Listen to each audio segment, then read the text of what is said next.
சாந்தியும் சுரேஷும் லவ் பண்ணிட்டு இருக்காங்க. லவ் அந்த அந்த டைம்ல அவங்க மேரேஜும் பண்ணிக்கிறாங்க.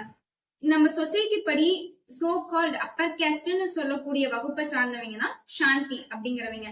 அவங்க குடும்பத்துல இருந்து அவங்களோட குடும்ப கௌரவத்துக்காகவும் சாந்தி அப்படிங்கிற அந்த பெண்ணுடைய கௌரவம் அவங்களுக்கு ஒரு கௌரவம் இருக்கு அப்படிங்கிறதுக்காகவும் சுரேஷ கௌரவ படுகொலை அது பண்றாங்க. இது சரியா தவறா? தவறுதாங்க. ஆர்டிகல் 21 ஆஃப் இந்தியன் கான்ஸ்டிடியூஷனுக்கு கீழே ரைட் டு மேரேஜ் அப்படிங்கிறது இருக்கு. நம்ம யார கல்யாணம் பண்ணிக்கணும் அப்படின்னு நம்ம முடிவு செய்யறோமோ அவங்கள நம்ம கல்யாணம் பண்ணிக்கிறது நம்மளோட உரிமை. அதே மாதிரி ஹானர் கில்லிங்க்கு எகென்ஸ்டாவும் நம்மளுக்கு உரிமை இருக்கு. அதாவது இந்த மாதிரி கல்யாணம் பண்ணிக்கிறது தவறு, தன்னோட குடும்பத்துக்கு ஒரு கௌரவம் இருக்கு அப்படின்னு நினைச்சிட்டு ஒருத்தங்களை கொலை பண்றாங்கல்ல, அது தவறு அப்படின்னு சொல்றதுதான் ஆர்டிகல் 21. இந்த ஹானர் கில்லிங் அப்படிங்கிற கான்செப்ட் பார்த்தோம்னா மோஸ்டா இது பரவலா எப்படி இந்த கான்செப்ட் பேசப்படுது அப்படின்னா, ஒரு பெண்ணினுடைய கௌரவத்துக்காகவோ ஒரு குடும்பத்தினுடைய கௌரவத்துக்காகவோ அந்த பெண்ணையே நம்ம கொலை பண்றது அப்படிங்கறத ஹானர் கில்லிங் அப்படிங்கிறாங்க. இந்த ஹானர் கில்லிங் எதுக்கெல்லாம் பண்ணலாம் அப்படின்னு ஒரு சில கிரைட்டீரியா அவங்க விதிச்சிருக்காங்க. என்னன்னா, ஒரு பொண்ணு டிவோர்ஸ் பண்றாங்க அப்படின்னா அதுக்கு நம்ம ஹானர் கில்லிங் பண்ணிக்கலாம், குடும்ப கௌரவம் போகுது அப்படின்னு சொல்லிட்டு.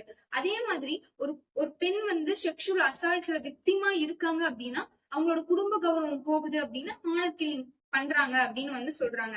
இந்த ஹானர் கில்லிங்க்கு யுஎஸ்ஏல 1999ல டெக்சாஸ்ல ஒரு கணவர் ஒரு மனைவிய கொடூரமா கொலை பண்றாங்க. அவங்களுக்கு ஒரு 4 மாசம் சிறை தண்டனை தராங்க.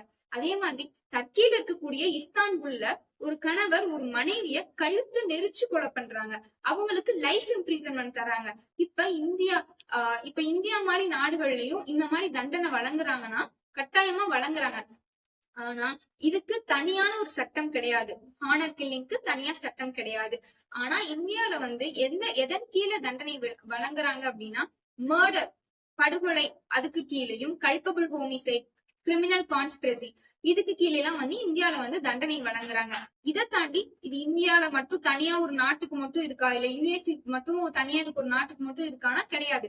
இன்டர்நேஷனல் லெவல்லையும் உமனோட ரைட்ஸை பாதுகாக்கிறதுக்கு கன்வென்ஷன் கொண்டு வந்திருக்காங்க. Convention on the elimination of all forms of discrimination against women 1979ல கொண்டு வந்த இந்த கன்வென்ஷன் கீழே என்ன சொல்றாங்கன்னா, ஒரு உமனுக்கு வழங்கப்பட்ட உரிமைகள் அப்படிங்கிறது அது ஆணுக்கும் உமனுக்கும் சரி சமமான உரிமைகளா இருக்கும்.